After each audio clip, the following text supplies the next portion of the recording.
Em nome do Pai, e do Filho, e do Espírito Santo. Amém. Vinde, Espírito Santo, vinde pela poderosa intercessão do Imaculado Coração de Maria, vossa amadíssima esposa. Meditação da história da Sagrada Paixão, segundo Luís de La Palma. Capítulo 24. Pilatos interroga novamente o Salvador e deseja libertá-lo. Os sacerdotes e os ministros dos judeus odiavam sem motivo o Salvador, conforme estava escrito em sua lei. Salmo 68, 5. E em vez de se compadecerem dele, quando o juiz o apresentou, irritaram-se ainda mais e pediram a Pilatos que o crucificasse, acusando-o de blasfêmia, porque se dizia filho de Deus. Pilatos, ao ouvir isso, ficou ainda mais temeroso. O evangelista assim se expressou porque o governador havia tido medo desde o momento em que essa causa fora posta em suas mãos, pois lhe parecia muito confusa e perigosa. Mas diante dessa nova acusação, temeu ainda mais. Até então, os sacerdotes não tinham mencionado esse delito. Tinham enfatizado somente que o Senhor dizia ser rei, pois acreditavam que isso atingiria a dignidade de César e que Pilatos, como geralmente costumam fazer os juízes, castigaria mais as injúrias feitas contra o imperador do que as feitas contra Deus. Pilatos sentiu-se temeroso já na primeira acusação, pois por um lado via a inocência do Salvador, que em nada pecara contra as leis e nem contra o imperador. E por outro lado via a inveja e a fúria daquele povo que com tanta insistência o acusava de um crime tão odioso contra a dignidade e os direitos do imperador, cuja menção bastava para deixá-lo na obrigação de levar esse caso a sério. Ele estava, portanto, muito angustiado entre essas duas situações, sem saber qual decisão tomar. Se o condenasse, estaria condenando por mero temor um homem inocente e dando a entender que bastava querer mal a tão grande santo e insigne profeta para pedir-lhe a morte. E se o absolvesse, o povo e os chefes dos sacerdotes poderiam acusá-lo de libertar um traidor que se levantava contra o reino e facilmente convenceriam o imperador. Vendo-se nesse impasse, e sendo um homem político e fraco para defender a verdade, usou os meios que a prudência humana lhe ensinara.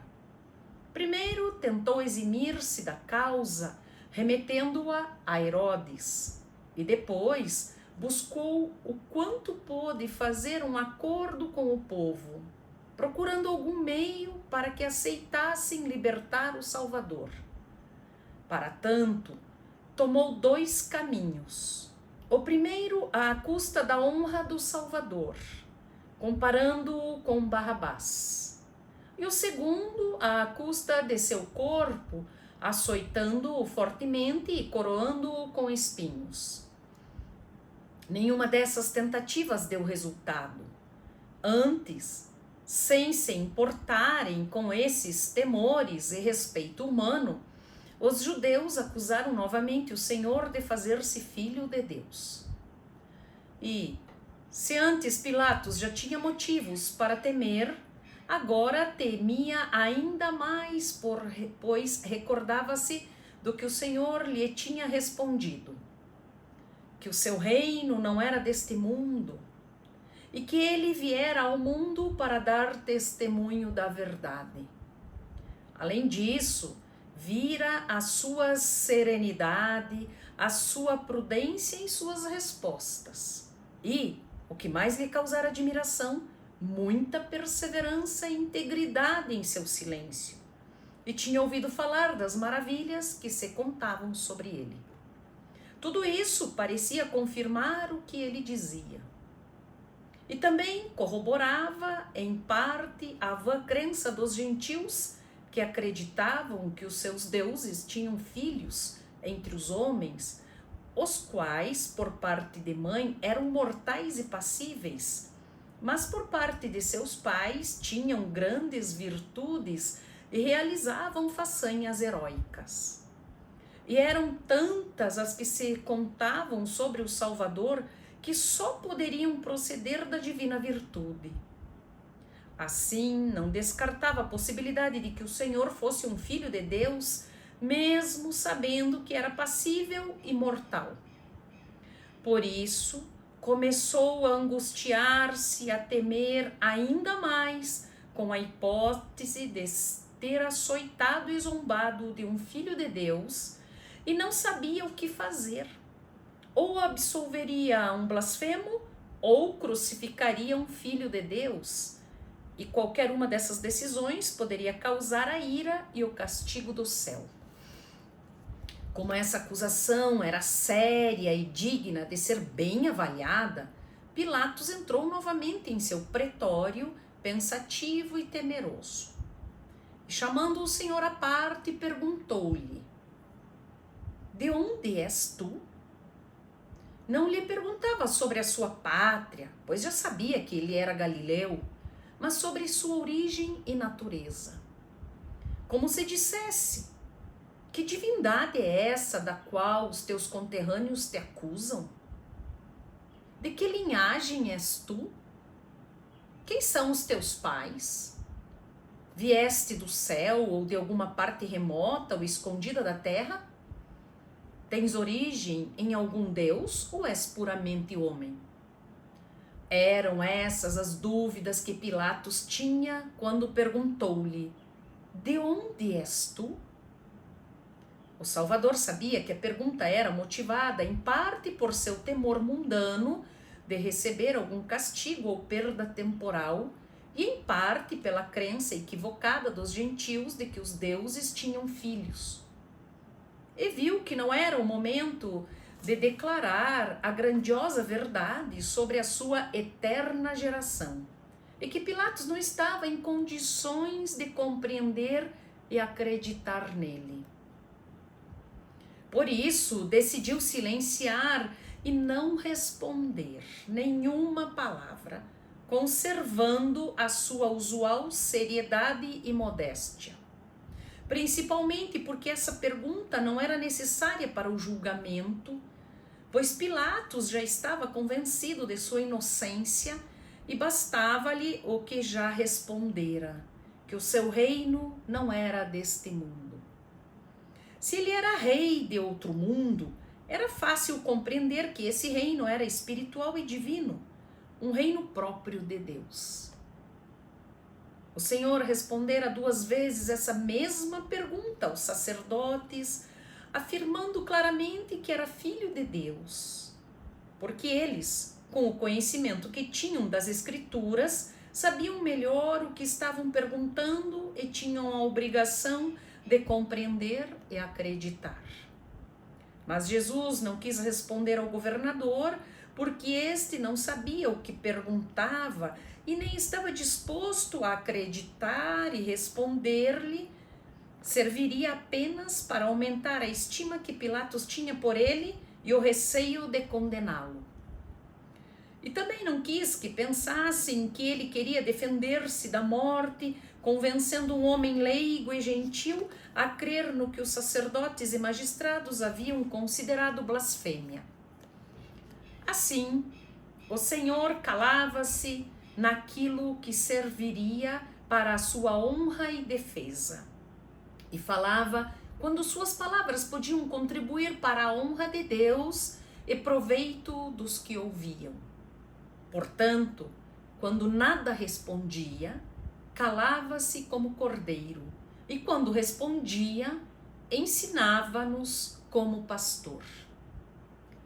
Como Pilatos esperava uma resposta amorosa e grata do Senhor, algum argumento que o favorecesse, o seu silêncio impressionou-o mais do que qualquer resposta poderia impressioná-lo. Era algo novo e admirável que, em um caso tão perigoso como esse, um réu não respondesse ao seu juiz, que com tanto esforço o defendia e se empenhava por ele. Talvez o silêncio confirmasse melhor do que qualquer palavra a opinião desse homem sem fé de que o Senhor era mesmo Filho de Deus. Para queixar-se do pouco caso que Jesus fazia dele e para preveni-lo com boa vontade de que precisava colaborar para que ele pudesse ajudá-lo, disse-lhe: não me respondes? Ainda que eu não fosse o teu juiz, deverias responder-me por causa do meu empenho por ti. Não sabes que tenho poder para te libertar e poder para te crucificar? Com essas palavras, Pilatos condenou-se a si mesmo, de nada lhe adiantando o ter lavado as mãos para que a culpa pela morte de Jesus caísse somente sobre os judeus, pois com elas confessava que tinha autoridade para o livrar e ainda assim não o fez, por falta de ânimo e de esforço. As palavras de Pilatos foram arrogantes e tirânicas, pois ele atribuía a si mesmo o poder de deixar viver ou condenar à morte. O poder dos legítimos juízes deve seguir a justiça e não sobrepor-se a ela. E assim, embora tenham o poder de libertar os inocentes e condenar os culpados, não o têm para absolver os culpados e crucificar inocentes, como faziam os perversos juízes sobre os quais falou Daniel. Envelheceste no mal, e agora cairão sobre ti os pecados que cometeste no passado, fazendo julgamentos injustos. Condenavas os inocentes e absolvia os culpados. Apesar do Senhor dizer: não farás morrer o inocente e o justo. Esses são os juízes que deixam o poder subir a cabeça como o vinho, perdem o senso de justiça e não julgam conforme a razão. E cegados pelos seus interesses ou ambições, conduzem os julgamentos de modo que o culpado seja considerado inocente e o inocente seja considerado culpado. Para eles, disse o profeta Isaías: ai dos que ao mal chamam bem e ao bem chamam mal, dos que são fortes para beber vinho e para sofrer a embriaguez, dos que absolvem o ímpio mediante suborno e negam ao justo a sua justiça. Isaías 5, 20, 22 e 23. Como o abuso dos juízes é um grande prejuízo para o bem público e desonra para Deus, de quem emana o legítimo poder, o Senhor, juiz universal dos vivos e dos mortos, o qual veio ao mundo para dar testemunho da verdade, em meio a tantos sofrimentos e guardando um profundo silêncio, não quis calar-se e deixar de testemunhar essa verdade tão importante e um momento tão necessário. E assim, quando o governador lhe disse: não sabes que tenho poder para te libertar e poder para te crucificar? O Senhor, para reprimir a sua soberba e honrar o eterno Pai, que é quem comunica todo o poder, e para mostrar a Pilatos que a sua paixão e morte não dependiam do seu gosto e da sua vontade, mas sim de Deus, respondeu-lhes: tu não terias poder algum sobre mim, se este não te fosse concedido do alto. Pilatos não teria o legítimo poder para condenar o Salvador e não poderia crucificá-lo sem a permissão de Deus, que nesse momento quis deixar livre o poder das trevas. Assim, não penses que tens poder absoluto, pois terás que prestar contas àquele que o concedeu a ti. Embora o teu pecado seja grande, pois não julgas conforme a justiça, e aqueles que me entregaram em tuas mãos cometeram um pecado muito maior, pois cegos por causa do ódio e da inveja, obscureceram a minha causa e perverteram a justiça e entregaram-se a um juiz pagão, assustando-te para que me crucifiques. Com essas palavras, o Senhor prevenia Pilatos de que tinha um superior no céu, ao qual haveria de prestar contas de tudo o que fizesse. E que, embora o pecado dos judeus fosse maior, o seu também seria grande se o condenasse. O coração de Pilatos encheu-se de temor. E se até então queria favorecê-lo, a partir desse momento determinou-se a libertá-lo e procurava meios para tanto. Mas os judeus, percebendo a sua intenção, gritavam, perseverando em seus objetivos.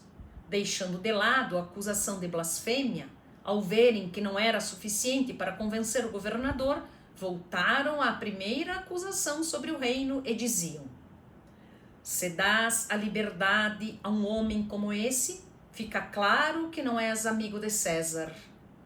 Pois todo homem que pretende fazer-se rei é contrário a César. Como se dissesse, já que não tomas uma atitude por causa da blasfêmia contra Deus, deves ao menos fazer algo quanto ao fato dele ser traidor de César. Tu és ministro de César. Em seu nome governas esta província e para isso estás na cidade, para defender a sua jurisdição e autoridade e aplicá-la. Tens sorte porque nós zelamos pelo imperador e somos leais à coroa. E por isso te entregamos este homem, ainda que seja nosso conterrâneo. Mas se tu queres defendê-lo e apoiá-lo, contaremos a César quais são os seus ministros e em quem está confiando. Eles diziam esses argumentos e outros semelhantes, gritando nos ouvidos do governador, o qual, sendo um mau ministro e um juiz fraco, tinha mais medo de perder a amizade de César que a de Deus. E por isso, Deus o castigou por meio do próprio César, destituindo-lhe o cargo e a vida. Os judeus insistiam veementemente e Pilatos, ao ouvir e considerar essas palavras, acabou por render-se, pois eles gritavam com força pedindo que Jesus fosse crucificado. E os seus clamores aumentavam. Assim, Pilatos decidiu conceder-lhes o que pediam. Em nome do Pai, e do Filho, e do Espírito Santo. Amém.